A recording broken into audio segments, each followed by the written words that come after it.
Hello દોસ્તો, fire GK tricks ચેનલમાં આપનું ખૂબ ખૂબ હાર્દિક સ્વાગત છે. દોસ્તો, આજે આપણે જે સુપ્રિન્ટેન્ડન્ટ ક્લાસ 2ની જે એક્ઝામ લેવાઈ હતી 10/11/2023ના રોજ એની જે છે એ એડવર્ટાઇઝ પ્રસિદ્ધ થઈ હતી અને જે પેપર સોલ્યુશન મુકાયું છે એનું આપણે આજે સંપૂર્ણ પેપર સોલ્યુશન આજે કરીશું. તો દોસ્તો, આજે તમે આ વિડીયોમાં થોડોક સમય ફાળવજો, કેમ કે 300 માર્ક્સનું જે છે એ આ પેપર હતું, મતલબ કે 300 પ્રશ્નો છે એની અંદર. એટલા માટે એક પ્રશ્નો છે એ આપણે જવાબ સાથે જોતા જઈશું, જેથી કરીને તમને આગળની એક્ઝામમાં કેવા કેવા પ્રકારના પ્રશ્નો જે છે એ ક્લાસ 2માં પૂછાય એ તમે સમજી શકો. તો દોસ્તો, આપણે આ સુપ્રિન્ટેન્ડન્ટ ક્લાસ 2 જે GSS સર્વિસની અંદર આવે છે અને આ જે પોસ્ટ છે એ ડાયરેક્ટર ઓફ આર્ચિવ્સની જે ડિપાર્ટમેન્ટ છે એની અંડરની જે છે એ આ સુપ્રિન્ટેન્ડન્ટ ક્લાસ 2ની પોસ્ટ છે. તો દોસ્તો, 2023-24માં જે છે એની જાહેરાત પ્રસિદ્ધ થઈ હતી અને 9/11/2023ના રોજ જે છે એ પ્રિલિમિનરી ટેસ્ટ છે એ યોજાઈ હતી અને 1થી 300 પ્રશ્નો છે એ આપણે હવે ક્રમિક જોઈએ. તો દોસ્તો, જે પહેલો પ્રશ્ન હતો એ ભૌતિક ભૂગોળને મુખ્યત્વે કેટલા પેટા વિભાગમાં વહેંચવામાં આવે છે? તો એનો જવાબ છે 5 વિભાગમાં. ભૂગોળમાં જમીનના મુખ્ય કેટલા પ્રકારો ગણવામાં આવે છે? તો કે 4. નીચેના વાક્યો ચકાસો. કાર્બન ડાયોક્સાઇડ સૌથી વધુ ભાર વાયુ છે અને તે સપાટીથી 20 કિમીની ઊંચાઈ સુધીના વાતાવરણમાં વધુ પ્રમાણમાં રહેલ છે. ઓક્સિજન 110 કિમી અને નાઇટ્રોજન 130 કિમીની ઊંચાઈ સુધી આવેલ છે. ત્રીજું જે છે એ ઓઝોનનું પડ આશરે 32 થી 48 કિમીની ઊંચાઈ સુધી આવેલ છે. તો દોસ્તો, આ ત્રણેય જે વાક્યો છે એ યોગ્ય છે, મતલબ કે સાચા છે. તો જે ક્લાસ 2ની અંદરની જે દોસ્તો જે એક્ઝામ હશે એમાં તમે જોઈશો તો મોસ્ટ ઓફ આવા પ્રશ્નો જે છે એ વાક્યો જે છે એ સાચા છે કે ખોટા, પહેલો વિધાન સાચું છે, બીજું અને ત્રીજું વિધાન સાચું છે, પહેલું બીજું વિધાન ખોટું છે, આ પ્રકારના પ્રશ્નો છે એ વધારે તમને જોવા મળશે. તો દોસ્તો, એ પછીનો પ્રશ્ન હતો, ભારતમાં સંભવિત ભૂકંપ ક્ષેત્રોને કેટલા વિભાગમાં વહેંચવામાં આવેલ છે? તો કે 5 વિભાગમાં. નીચેના વાક્યો ચકાસો. દ્વિતીયક પ્રવૃત્તિના કારણે પ્રાકૃતિક સંસાધનોનું મૂલ્ય વધી જાય છે.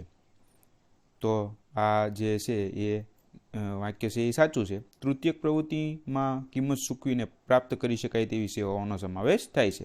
તો 1 અને 2 એ બંને સાચા છે. હવે ત્રીજો વાક્ય જે છે એ ચતુર્થક પ્રવૃત્તિમાં વિશિષ્ટ કક્ષાના નિષ્ણાંતોની સેવાઓ, કુશળ સલાહકારોની સેવાઓ જેવી બાબતોનો સમાવેશ થાય છે. તો આ વિધાન છે એ ખોટું છે. પહેલું ને બીજું વિધાન સાચું છે.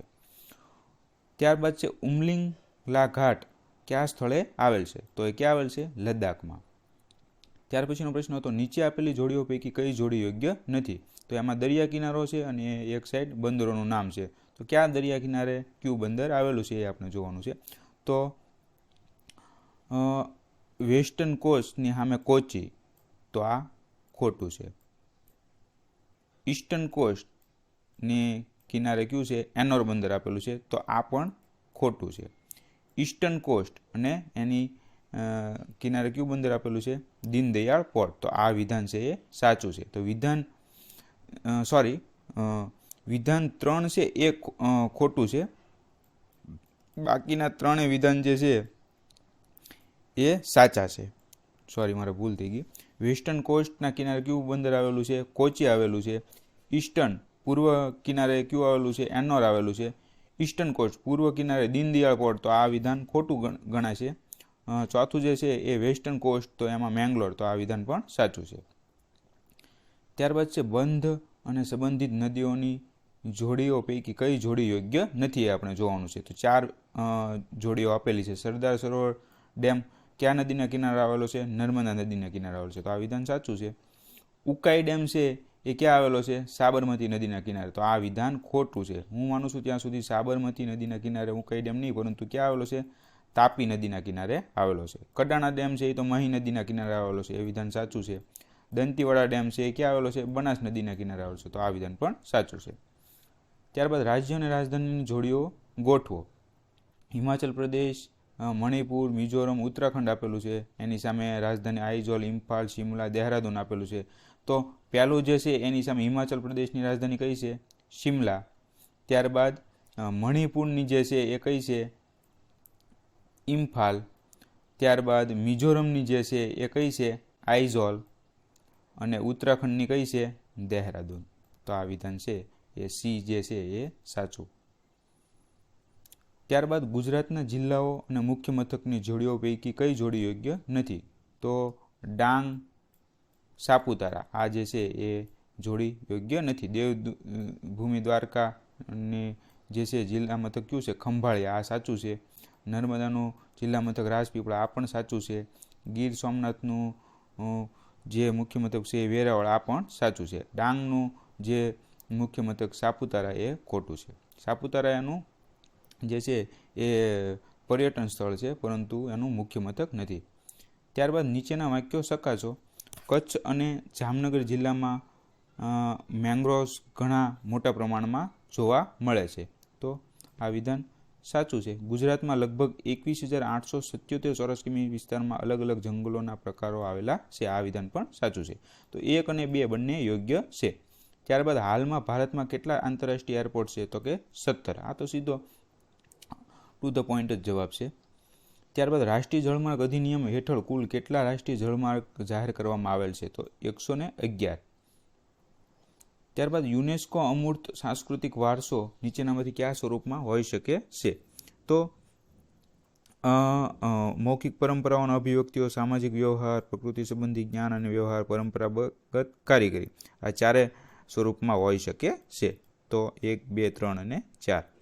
બુદ્ધના જીવન સાથે નીચેના પૈકી કયા સ્થળો સંકળાયેલ છે? તો આ ચારે 4 સ્થળો જે છે એ બુદ્ધના જીવન સાથે સંકળાયેલ છે. લુંબિની, બોધ ગયા, સારનાથ અને કુશીનગર. તો જવાબ આવશે ડી. ત્યાર પછીનું વાક્ય છે નીચેના વાક્યો સકાશો. સાહિબજાદેની હિંમતને શ્રદ્ધાંજલિ આપવા દર વર્ષે વીર બાલ દિવસ ઉજવવામાં આવે છે. વિધાન સાચું છે. સાહિબજાદે શીખોના છેલ્લા ગુરુ ગોવિંદસિંહના 4 પુત્રો હતા. તો આ વિધાન પણ સાચું છે. તો 1 અને 2 બંને યોગ્ય છે. તો દોસ્તો પેપર સોલ્યુશન થોડુંક લાંબુ થશે, કેમ કે જે ક્લાસ 2ના પેપર હોય છે મોસ્ટ ઓફ આ ટાઈપના જે વિધાન વાક્યોવાળા હોય છે. તો તમે થોડોક વિડીયો એન્ડ સુધી જોજો, જેથી કરીને તમને ખબર પડે કે કેવા કેવા પ્રકારના પ્રશ્નો પૂછાય છે. અને દોસ્તો આપણે જ્યારે સ્ટડી કરતા હોય ત્યારે તમારે કોઈ પણ જે વસ્તુ છે એમાં તમારે સમય તો આપવો જ પડશે. તો 15-20 મિનિટ તો તમારે આ વિડીયોમાં આપવી જ પડશે. ગદ્દર ચળવળ પાર્ટીનું મુખ્ય મથક કઈ જગ્યાએ હતું? તો કે સાન ફ્રાન્સિસ્કો. ઝાપી, ઝેરાઈ, ગામોચા મુખ્યત્વે કયા રાજ્ય સાથે સંકળાયેલ છે? તો કે આસામ સાથે. વાંસુવા ઉત્સવ સંબંધિત નીચેના વાક્યો સકાશો. તો આસામના કાર્બી આંગ્લોન જિલ્લામાં વાંસુવા ઉત્સવ ઉજવવામાં આવે છે. તો વિધાન સાચું છે. આ ઉત્સવ તીવા જાતિ દ્વારા ઉજવવામાં આવે છે. તો આ વિધાન પણ સાચું છે. તો 1 અને 2 બંને વાક્યો શું છે? યોગ્ય છે. ચોક અને ત્રિભંગા મુદ્દાઓ કયા નૃત્ય સાથે સંકળાયેલી છે? તો કે ઓડિસી. નીચેના વાક્યો સકાશો. રામમન એ ભારતના ગઢવાલ પ્રદેશનો ધાર્મિક તહેવાર અને વિધિ છે. તો આ વિધાન છે એ શું છે? સાચું છે. જે નાતુપુરા પદલગલ એ રાજસ્થાનનું પ્રાચીન સંગીત સ્વરૂપ છે. ખોટું છે. લાવણી આંધ્રપ્રદેશનું લોકપ્રિય લોકસંગીત છે. એ પણ વિધાન ખોટું છે. માત્ર ને માત્ર વિધાન 1 છે એ સાચું છે. રામચરિત મહાકાવ્યની રચના કોણે કરી હતી? તો કે તુલસીદાસે. મોઢેરાનું પ્રખ્યાત સૂર્ય મંદિર એ ખાલી જગ્યાનું ઉદાહરણ છે. તો કે સોલંકી મંદિરનું જે છે એ સ્થાપત્ય ગણવામાં આવે છે. સોલંકી વંશના રાજાઓએ આ મોઢેરાનું પ્રખ્યાત સૂર્ય મંદિર બંધાવેલું હતું. તો એ આ સોલંકી મંદિરો જે સ્થપાણા એના સ્થાપત્ય કલાનું ઉદાહરણ છે. અર્ધશાસ્ત્રીય સંગીત સ્વરૂપ ઠુમરી નીચેના સંબંધિત નીચેના વાક્યો સકાશો. તો ઠુમરી સંબંધિત આપણે જોઈએ તો પહેલું છે રોમેન્ટિક ભક્તિ સાહિત્ય પર આધારિત આ સંગીત ભક્તિ ચળવળ દ્વારા પ્રેરિત છે. તો સાચું છે. ગીતો સામાન્ય રીતે હિન્દી અને બ્રિજ ભાષા બોલીના હોય છે. આ અર્ધશાસ્ત્રીય સંગીત સ્વરૂપનો જે ઠુમરી છે એની અંદર. તો એ પણ સાચું છે. ઠુમરી કર્ણાટકી સંગીતનો પેટા પ્રકાર છે. તો એ વિધાન શું છે? ખોટું છે. માત્ર 1 અને 2 યોગ્ય છે. ગુજરાતી લેખકોના નામ અને ઉપનામની કઈ જોડીઓ યોગ્ય છે? તો 4 છે એ સાચા આવશે. બળવંતરાય ઠાકોર, બકર ઠાકોર સહેની, ઉમાશંકર જોશીનું ઉપનામ વાસુકી, એ પણ સાચું છે. રામનારાયણ વી પાઠકનું શેષ, એ પણ સાચું છે. જયંતી લાલ ગોહેલ, જેને માય ડિયર જયુ તરીકે ઓળખવામાં છે, એ પણ સાચું છે. તો ચારે વાક્યો શું છે? સાચા છે. નીચેના પૈકી એ પુસ્તકો કયા પુસ્તકો નવલકથાઓ શ્રી કનૈયાલાલ માણેકલાલ મુનશી દ્વારા લખવામાં આવેલ નથી? તો રંગ તરંગ એક જ તે છે એ લખવામાં આવેલ નથી, બાકીની ત્રણેય જે છે એ લખવામાં આવેલ છે. ઈસ્ટ ઇન્ડિયા કંપનીના કયા બ્રિટિશ અધિકારી દ્વારા હમ્પીના ખંડેરો પ્રકાશમાં લાવવામાં આવ્યા હતા? તો કર્નલ કેલિન મેકેન્જી. ભારતીય ઉપખંડમાં પ્રથમવાર ગરીબીનો ખ્યાલ માપી શકાય તેવો વિકાસ સૂચક કોણે ઘડેલ હતો? તો દાદાભાઈ નવરોજી. મહાન રાજા કૃષ્ણદેવ રાયે તેલુગુમાં કૂટનીતિ પર કઈ કૃતિની રચના કરેલી હતી? તો અમુક્તા માલ્યા દા. ભારતીય ઇતિહાસમાં 1916માં કયા કારણોસર મહત્વનું છે? તો કોંગ્રેસ લીગ કરાર, એ સિવાય હોમ લીગની રચના, કોંગ્રેસનું લખનૌ સત્ર, આ ત્રણેય જે છે એ 1916માં યોજાયેલ, એટલે ત્રણેય તો સાચા છે. અસહકાર ચળવળની શરૂઆત, તો એ જે છે એ વિધાન ખોટું છે. તો 1, 2 અને 3 એ કારણોસર છે એ 1916 છે એ મહત્વનું છે. નીચેના વાક્યો ચકાસો. ધોળાવીરા હડપ્પન યુગનું પુરાતત્વીય સ્થળ છે, હાલના હરિયાણામાં આવેલ છે. તો સાચું છે. ધોળાવીરા એ ભારતનું મારે ભૂલ થઈ છે. આપણે નીચેના વાક્યો ચકાસો. ધોળાવીરા હડપ્પન યુગનું પુરાતત્વીય સ્થળ છે, હાલના હરિયાણામાં આવેલું છે. તો હરિયાણામાં આવેલું નથી ધોળાવીરા, તો આ વિધાન શું છે? યોગ્ય નથી, ખોટું છે. ધોળાવીરા ભારતનું પ્રાચીન સિંધુ ખીણ સંસ્કૃતિનું અગત્યનું સ્થળ હતું, તો એ સાચું છે, પરંતુ આ જે પહેલું જે વિધાન છે એ ખોટું છે. નીચેના વાક્યો ચકાસો. દશાવતાર મંદિર, દેવગઢ અને ભીતરગાંવ મંદિર ગુપ્ત યુગ દરમિયાન બાંધવામાં આવેલ હતા, તો સાચું છે. ગુપ્તકાળના મંદિરો મોટાભાગના પથ્થરથી બનેલ હતા, તો વિધાન ખોટું છે. માત્ર એક જ જે છે એ યોગ્ય છે. પ્રસંગ અને વર્ષ દર્શાવતી જોડીઓ પૈકી કઈ જોડી યોગ્ય નથી? તો વાસ્કો દી ગામાનું ભારતનું આગમન 1498માં સાચું છે. પાણીપતનું પ્રથમ યુદ્ધ 1526 સાચું છે. પ્રતાપગઢનું યુદ્ધ 1659 સાચું છે. ભારતમાં પ્રથમ રેલવે લાઇનની સ્થાપના 1835, આ વિધાન શું છે? ખોટું છે, યોગ્ય નથી. બાકી ત્રણેય છે એ સાચા છે. 1893-94માં વર્ષમાં મધ્યમ રાજકારણીની ટીકા કરવા ન્યૂ લેમ્પ ફોર ઓલ્ડની લેખન શ્રેણીના લેખક કોણ હતા? તો કે અરવિંદ ઘોષ. મહાજનપદ અને રાજધાનીની યોગ્ય રીતે આપણે ગોઠવવાની છે. તો અંગની સામે આવશે ચંપામાલીની, ટૂંકમાં અંગ જે મહાજનપદ હતું એની રાજધાની હતી ચંપામાલીની. વજ્જીની હતી મિથિલા,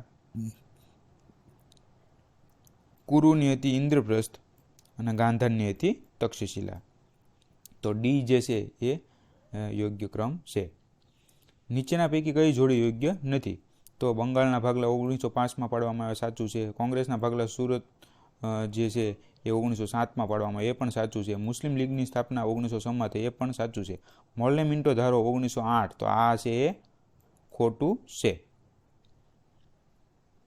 MC શેતલવાડ, BN રાવ અને અલ્લાદી કૃષ્ણમૂર્તિ કોના અગ્રગણ સભ્યો હતા? તો કે સર્વન્ટ ઓફ ઇન્ડિયા સોસાયટીના અગ્રગણ સભ્યો હતા. અભિનવ ભારત એ ક્રાંતિકારોની ખાનગી એકમ હતું, તેની રચના કોણે કરી હતી? તો કે VD સાવરકરે. ત્યારબાદનો પ્રશ્ન જોઈએ તો કોંગ્રેસના કયા અગ્રગણ નેતા કેબિનેટ મિશન પ્લાનની તરફેણમાં હતા? તો કે સરદાર વલ્લભભાઈ પટેલ. ઈ કુબેર સંબંધિત નીચેના પૈકી કયા વિધાનો સાચા છે? તો ઈ કુબેર એ RBIનું કોર બેન્કિંગ સોલ્યુશન છે, જે વ્યાપારી બેંકોને RBI સાથે વધારે એક્સેસ આપે છે, તો સાચું છે. ઈ કુબેરથી સરકારી સિક્યુરિટીઝની હરાજીની પ્રક્રિયા સરળ કરી શકાય છે, તો આ વિધાન પણ સાચું છે. તો 1 અને 2 બંને વિધાન છે એ યોગ્ય છે. ત્યારબાદ નીચેના વાક્યો ચકાસો. બેરોજગારીનો દર એ શ્રમદળમાં એવા લોકોની ટકાવારી છે જેઓની કામની માંગણી છે પરંતુ કામ મળતું નથી, તો સાચું છે. મજૂર દળમાં એવા લોકોનો સમાવેશ થાય છે જેઓ રોજગારી મેળવે છે અને જેઓ કામ શોધે છે પરંતુ કામ મળતું નથી, તો એ પણ સાચું છે. તો માત્ર 1 અને 2 બંને વિધાન છે એ યોગ્ય છે. RBI દ્વારા નાણાકીય સ્થિરતા અહેવાલ નીચેના પૈકી કયા મુદ્દાઓને ધ્યાનમાં લે છે? તો જે નાણાકીય અહેવાલ હોય છે એમાં પહેલું જે વિધાન છે એ અર્થતંત્રના વિવિધ ક્ષેત્રોને પૂરતું ધિરાણ મળી રહેલ છે કે કેમ, તો આ લે છે ધ્યાનમાં. જાહેર બેન્કો પોતાના પાસે કામગીરી કરવા પૂરતી મૂડી છે કે કેમ, તો એ સાચું છે. બેડ લોન મતલબ કે NPA નોન પરફોર્મિંગ એસેટ્સ જેને કહેવામાં આવે છે માટે જરૂરી જોગવાઈ છે અને તે મર્યાદામાં છે, એ વસ્તુ પણ ધ્યાનમાં લે છે. તો આ ત્રણેય મુદ્દાઓ જે છે એ RBI નાણાકીય સ્થિરતા અહેવાલની અંદર ધ્યાનમાં લે છે. તો ડી છે 1, 2 અને 3 એ સાચું છે. એશિયન ઇન્ફ્રાસ્ટ્રક્ચર ઇન્વેસ્ટમેન્ટ બેંકના સંદર્ભમાં નીચેના પૈકી કયા વાક્યો યોગ્ય છે? તો એશિયન ઇન્ફ્રાસ્ટ્રક્ચર ઇન્વેસ્ટમેન્ટ બેંકના સંદર્ભમાં જોઈએ તો પહેલું વાક્ય છે તેની સ્થાપના 2015માં બેઇજિંગમાં થયેલી હતી, તો સાચું છે, બેઇજિંગમાં થઈ હતી. બેંકે ભારતને સૌથી વધારે લોન આપે છે, તો વાત સાચી છે. બીજું વિધાન પણ સત્ય છે. ચીન સૌથી મોટો શેરધારક શેર હોલ્ડર છે, તો આ વિધાન પણ સાચું છે. અમેરિકા અને જાપાન તેના સભ્યો નથી, તો આ વિધાન પણ સાચું છે. તો 1, 2 અને 3, 4 છે એ ચારે વિધાન છે એ યોગ્ય છે. ત્યારબાદનું જોઈએ તો ગુજરાતનું પ્રથમ ગ્રીનફિલ્ડ એરપોર્ટ કઈ જગ્યાએ આવેલું છે? તો રાજકોટમાં. સૌરાષ્ટ્રમાં લોકોને સિંચાઈ અને પીવા માટે નર્મદાનું જળ મળી રહે તે માટે હાલમાં સૌની યોજનાના કયા પેકેજ લોકોને આપવામાં આવેલ છે? તો પેકેજ 8 અને package 9. One district one product હેઠળ ગુજરાત પાસે કેટલા યુનિક પ્રોડક્શનનું કલેક્શન છે? તો કે 68. ગુજરાતનું પ્રથમ agro radiation processing facility unit કઈ જગ્યાએ સ્થાપવામાં આવેલ છે? તો કે બાવળામાં. વિશ્વ યુવા કૌશલ્ય દિવસ 2023ની થીમ કઈ છે? તો કે skilling teachers, trainers and youth for transformative future.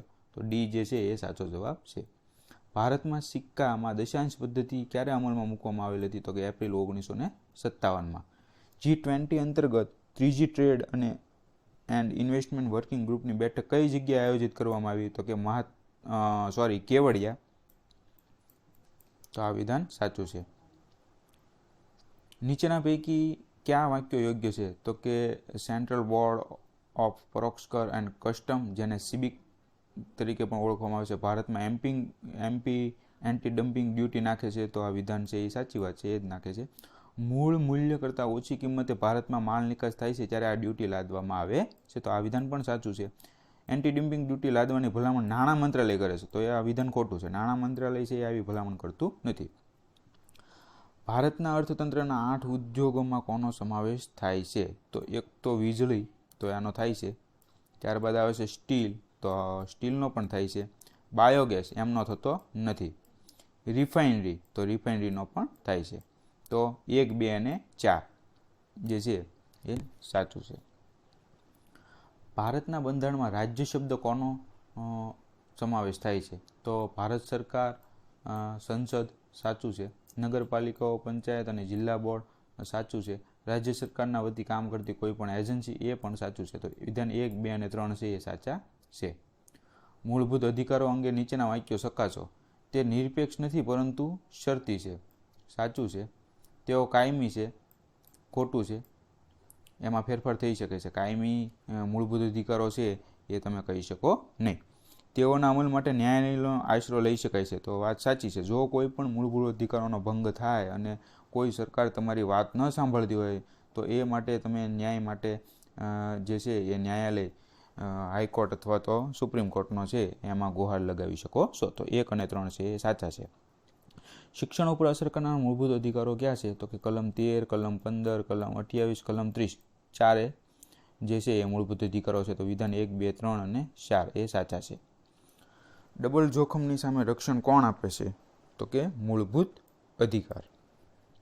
ભારતના બંધારણની કલમ 14 હેઠળ દરેક વ્યક્તિ માટે કાયદો છે, તો સાચી વાત છે.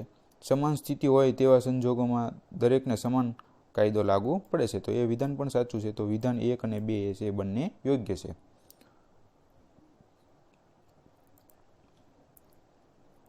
ત્યારબાદ નિર્દેશક સિદ્ધાંતો એ નોન જસ્ટિસેબલ છે. તો જો સરકાર આ સિદ્ધાંતો કાયદાકીય રીતે લાગુ કરવામાં નિષ્ફળ જાય તો સામાન્ય માણસ કોર્ટમાં દાદ માંગી શકતો નથી. તો આ વિધાન છે એ યોગ્ય છે. આ સિદ્ધાંતોના અમલ માટે સરકાર કાયદાઓ ઘડી શકતી નથી, તો આ વિધાન ખોટું છે. કાયદાઓ ઘડી શકે છે. માત્ર 1 જે છે એ સાચું આવશે. ત્યારબાદ જોઈએ તો લોકસભાના અધ્યક્ષની ભૂમિકા અને કાર્યોને લગતા નીચેના વાક્યો ચકાસો. સ્પીકર એ અર્ધન્યાયિક સંસ્થા છે, તો વાક્ય સાચું છે. તે અંતિમ દુભાષ્યા તથા મધ્યસ્થીની કામગીરી કરે છે, જે ગૃહની કામગીરીનો ભાગ છે, એ પણ સાચું છે. આંતરરાષ્ટ્રીય ક્ષેત્રે ગૃહના એકમાત્ર પ્રતિનિધિ હોય છે, તો એ વાક્ય પણ સાચું છે. 1, 2 અને 3 ત્રણેય છે યોગ્ય છે. નીચેના વાક્યો ચકાસો. રાષ્ટ્રપતિ રાજ્યપાલને પોતાની સહી સિક્કાવાળા આદેશપત્રથી નિમશે, તો વિધાન છે એ યોગ્ય છે. તો વિધાન 1 છે એ યોગ્ય છે. રાજ્યના રાજ્યપાલનું કાર્યાલય એ કેન્દ્ર સરકારની નોકરી છે, તો આ વિધાન ખોટું છે. મુદ્દત પૂર્ણ થયા બાદ રાજ્યપાલની પુનઃ નિયુક્તિ થઈ શકતી નથી, આ વિધાન પણ ખોટું છે. માત્ર વિધાન 1 છે એ સાચું છે. ભારતના બંધારણની પ્રસ્તાવનામાં કયા શબ્દો છે? તો સર્વભૌમ, સંસદીય, બિનસાંપ્રદાયિક, સંસદીય નહીં આવે, બિનસાંપ્રદાયિક અને ફેડરલ. તો સાર્વભૌમ અને બિનસાંપ્રદાયિક છે એ બંધારણની પ્રસ્તાવનામાં છે, ફેડરલ અને સંસદીય નથી, તો 1 અને 3 છે એ જવાબ આવશે. ભારતના એટર્ની જનરલ અંગે નીચેના વાક્યો ચકાસો. તેઓની નિમણૂક રાષ્ટ્રપતિ કરે છે, તો વિધાન સાચું છે. ઉચ્ચતમ ન્યાયાલયના ન્યાયાધીશ તરીકે નિમવાના લાયક હોય તેવી વ્યક્તિને એટર્ની જનરલ બનાવી શકાય છે, તો આ વિધાન પણ સાચું છે. તેઓની મુદ્દત 5 વર્ષની હોય છે, તો આ વિધાન ખોટું છે. વિધાન 1 અને 2 એ યોગ્ય છે. હાલમાં ભારતના નિર્વાચન આયોગમાં, મતલબ કે ઇલેક્શન કમિશન ઓફ ઇન્ડિયા જે છે, એની અંદર કુલ કેટલા સભ્યો કાર્યરત છે? તો કે 3 સભ્યો. નીચેના વાક્યો પૈકી કયું વાક્ય યોગ્ય નથી? તો કેન્દ્રીય સતર્કતા આયોગ અધિનિયમ તારીખ 11 સપ્ટેમ્બર 2023થી અમલમાં છે, આ વિધાન ખોટું છે. આયોગમાં અધ્યક્ષશ્રી ઉપરાંત મહત્તમ 5 સભ્યશ્રીઓ હોઈ શકે છે, તો આ વિધાન સાચું છે. નીચેના પૈકી કયો વિધાન યોગ્ય નથી? તો આ વિધાન યોગ્ય નથી. ઉતાવળમાં ક્યારેક ભૂલ થઈ જાય છે. કેન્દ્રીય સતર્કતા આયોગ અધિનિયમ તારીખ 11 સપ્ટેમ્બર 2023થી અમલમાં છે, તો આ વિધાન સાચું છે. આયોગમાં અધ્યક્ષશ્રી ઉપરાંત મહત્તમ 5 સભ્યશ્રીઓ હોઈ શકે છે, તો જે આ વિધાન છે એ યોગ્ય નથી. પહેલું વિધાન છે એ સાચું છે. તારીખ 4/12/95, 1/1/1996, 29/1/1996, 26/2/1996 પછીની તારીખ કઈ છે? તો 25/3/1996. દોસ્તો, આ અમુક જે પ્રશ્નો છે એ તમે જોશો તો હવે રિઝનિંગ અને મેથ્સના આવતા જાય છે, તો એમાં હું માત્ર છે ને તમને પ્રશ્ન દેખાડીને સીધો જવાબ કહી દઈશ. એ તમે તમારી રીતે તમારે છે એ જોઈને પછી સોલ્યુશન કરી નાખજો, કેમ કે નહીંતર વિડીયો બહુ લાંબો થઈ જશે. દોસ્તો, 66મા પ્રશ્નનો જવાબ છે એ. 67મા પ્રશ્નનો જવાબ છે બી. ત્યારબાદ 68મા પ્રશ્નનો જવાબ આવશે 3 વર્ષ. 69મો જે પ્રશ્ન છે એનો જવાબ આવશે 24. ત્યારબાદ 70મો જે પ્રશ્ન છે એનો જવાબ આવશે 27. 71મો જે પ્રશ્ન છે એનો જવાબ આવશે 20. ત્યારબાદ 72મો જે પ્રશ્ન છે એનો જવાબ આવશે ડી. 73મો જે પ્રશ્ન છે એનો જવાબ આવશે એ. 74મો જે પ્રશ્ન છે એનો જવાબ આવશે બી. 75મો જે પ્રશ્ન હતો મેથનો એનો જવાબ આવશે 6. 76મો જે પ્રશ્ન હતો એનો જવાબ આવશે બી. 77મો પ્રશ્નનો જવાબ આવશે બી. 78મા પ્રશ્નનો જવાબ આવશે સી. ત્યારબાદ દોસ્તો પાછા હવે વિધાન વાક્યો શરૂ થયા છે, તો એ જોઈ લઈએ. નીચેના વાક્યો ચકાસો. ઘડિયાળ ઉત્તર ભારતની નદી ગંગા અને ચંબલ નદી અને તેની ઉપનદીઓમાં જોવા મળે છે, તો વિધાન સાચું છે. ઘડિયાળને બિયાસ સંરક્ષણ રિઝર્વમાં ફરીથી દાખલ કરવામાં આવેલ છે, તો એ વિધાન પણ સાચું છે, તો જવાબ આવશે ડી. બેક્ટેરિયા સિવાય નીચેનામાંથી કઈ જીવંત પ્રજાતિ આપણા વાતાવરણના નાઇટ્રોજન ચક્રમાં સામેલ છે? તો લીલા છોડ, પ્રાણીઓ, મનુષ્યો એ ત્રણેય સામેલ છે, તો જવાબ આવશે ડી. કોલ ગેસિફિકેશન અને તેના કયા ફાયદા અંગે નીચેના વાક્યો ચકાસો. કોલ ગેસિફિકેશન એ કોલસાને સીન ગેસમાં તબદીલ કરવાની એક પ્રક્રિયા છે, તો વિધાન સાચું છે. આના ઉત્પાદનને કારણે આયાતી લિક્વિફાઈડ નેચરલ ગેસ પરની નિર્ભરતા ઘટે છે, એ વિધાન પણ સાચું છે. કોલ ગેસિફિકેશનની પ્રક્રિયામાં લો ગ્રેડના કોલસાનો ઉપયોગ થતો નથી, તો આ વિધાન છે એ ખોટું છે. ઉપયોગ થઈ શકે છે, તો વિધાન 1 અને 2 સાચા છે. ત્યારબાદ નેટ શૂન્ય ઉત્સર્જન સંબંધિત નીચેના વાક્યો ચકાસો. તો જે છે એ માત્ર 3 જે છે એ જ તે જવાબ છે, એ આપણે એક જોઈ લઈએ. જંગલો કાર્બન કેપ્ચર જેવા માધ્યમોથી નેટ ઝીરો ઉત્સર્જન તરફ જઈ શકાય, તો આ વિધાન એક સાચું છે. બાકીના બંને છે એ શું છે? ખોટા છે. બ્રૂટ ફોર્સ એક્વિઝિશન કાર્ય કોની સાથે સંબંધ ધરાવે છે? તો મોબાઈલનું ફોરેન્સિક પરીક્ષણ સાથે સંબંધ ધરાવે છે. સામાન્ય રીતે ક્વાર્ટઝ ઘડિયાળોમાં ઉપયોગમાં લેવાતા ક્વાર્ટઝ સ્ફટિકો રાસાયણિક રીતે સિલિકોન ઓક્સાઇડ હોય છે. નીચેના પૈકી કોનો ઉપયોગ લુબ્રિકન્ટ તરીકે થાય છે? તો કે ગ્રેફાઇટનો. પેથમ શાનું એકમ છે? તો કે અંતર માપવાનું. સામાન્ય રીતે 1 કિલોમીટર એટલે કેટલા માઇલ થાય? તો કે 0.62 માઇલ થાય. બિંદેશ્વર પાઠક કે જેઓનું તાજેતરમાં અવસાન થયેલ છે તે શાના માટે જાણીતા હતા? તો કે સુલભ ઇન્ટરનેશનલની જે સ્થાપના છે એ આ બિંદેશ્વર પાઠકે કરી હતી, તો એના માટે પ્રખ્યાત હતા. ભારત સરકારે જાહેર કરેલ લખપતિ દીદી યોજનાનો શું હેતુ છે? તો કે તાલીમ દ્વારા ધંધા રોજગાર શરૂ કરીને આર્થિક આત્મનિર્ભર બનાવી અને મહિલા સશક્તિકરણ કરવું. આ યોજનાનો મુખ્ય હેતુ આ હતો. મેડિકલ પ્રોડક્ટ રેગ્યુલેશનના ક્ષેત્રમાં ભારત સરકારે હાલમાં કયા દેશ સાથે સમજૂતી પત્ર મતલબ કે MOU પર હસ્તાક્ષર કરેલ છે? તો કે સુરીનામ. દોસ્તો ખાસ યાદ રાખજો, નેક્સ્ટ એક્ઝામમાં તમને આ બધા પ્રશ્નો છે એ કામ લાગશે. કાર્બન ઉત્સર્જન ઘટાડવા અંગે મુસાફરોને શિક્ષિત કરવા દિલ્હી મેટ્રો રેલ કોર્પોરેશને કઈ નવી પહેલ શરૂ કરેલ છે? તો કે કાર્બન લાઇટ મેટ્રો યાત્રા. ત્યારબાદ ભારતના સમૃદ્ધ સામાજિક સાંસ્કૃતિક વારસાની જાળવણી માટે મૈયમ ગામની જૈવિક વિવિધતા એટલાસનું અનાવરણ કરવામાં આવેલ હતું. આ ગામ કયા રાજ્યમાં આવેલ છે? તો કે ગોવામાં. G20 ફિલ્મ ફેસ્ટિવલ માટે કઈ ફિલ્મને ઓપનિંગ ફિલ્મ પસંદ કરવામાં આવેલી છે? તો કે પાથેર પાંચાલી. ત્યારબાદ PM ઈ-બસ સેવાના ભાગરૂપે પ્રાથમિક તબક્કે કેટલી ઈ-બસોનો ગોઠવવાનું આયોજન છે? તો કે 10,000. ત્યારબાદ ભારત સરકાર દ્વારા કેટલી ફ્લીટ સપોર્ટ શિપ બનાવવાનું આયોજન કરવામાં આવેલું છે? તો કે 5 ફ્લીટ સપોર્ટ શિપ બનાવવાનું આયોજન કરવામાં આવેલું છે. જેના કારણે જાપાનમાં ભારે વરસાદ અને ભારે પવન ફૂંકાયેલ હતા. તે પ્રચંડ ઝંઝાવાત મતલબ કે ટાઇફૂનનું નામ શું હતું? તો કે ટાઇફૂન લેન. ભારતમાં કઈ સંસ્થાએ ઉડ્ડયન ક્ષેત્રમાં જાતિ સમાનતાને પ્રોત્સાહન આપવા પહેલ કરી છે? તો કે director general of civil aviation, જેને DGCA તરીકે પણ ઓળખવામાં આવે છે. મેઘાલય રાજ્યમાં બાળકના પ્રારંભિક વિકાસ અને માતાના માનસિક સ્વાસ્થ્યને સુધારવા નીચેના પૈકી કઈ સંસ્થાએ USD 40.50 મિલિયન લોન મંજૂર કરેલ છે? તો કે ADB, એશિયન ડેવલપમેન્ટ બેંક. આનું નામ પૂરું શું છે? Asian development bank. કઈ સંસ્થાએ એરક્રાફ્ટ ઉડાડવા માટે માનવી રોબોટ પીબોટની રચના કરેલ છે? તો કે Korea advance institute of science and technology, જેને ટૂંકમાં KEIST તરીકે પણ ઓળખવામાં આવે છે. VS અરુણાચલમ જેઓનું તાજેતરમાં નિધન થયેલ છે તેઓ કયા ક્ષેત્ર સાથે સંકળાયેલ હતા? તો કે એક અગ્રગણ વૈજ્ઞાનિક હતા. તો દોસ્તો 100 પ્રશ્નો આજે છે એ આપણે આ સુપ્રિન્ટેન્ડન્ટ ક્લાસ 2ની એક્ઝામના છે એ આ વિડીયોમાં જોઈએ છે. એની પછીના આપણે એવું લાગે તો પાર્ટ 2 અને પાર્ટ 3 જે છે એ આ સુપ્રિન્ટેન્ડન્ટ ક્લાસ 2ના પેપર સોલ્યુશનનો બનાવી નાખશું, કેમ કે નહીંતર વિડીયો બહુ લાંબો થઈ જશે અને તમને પણ થોડો કંટાળો આવશે.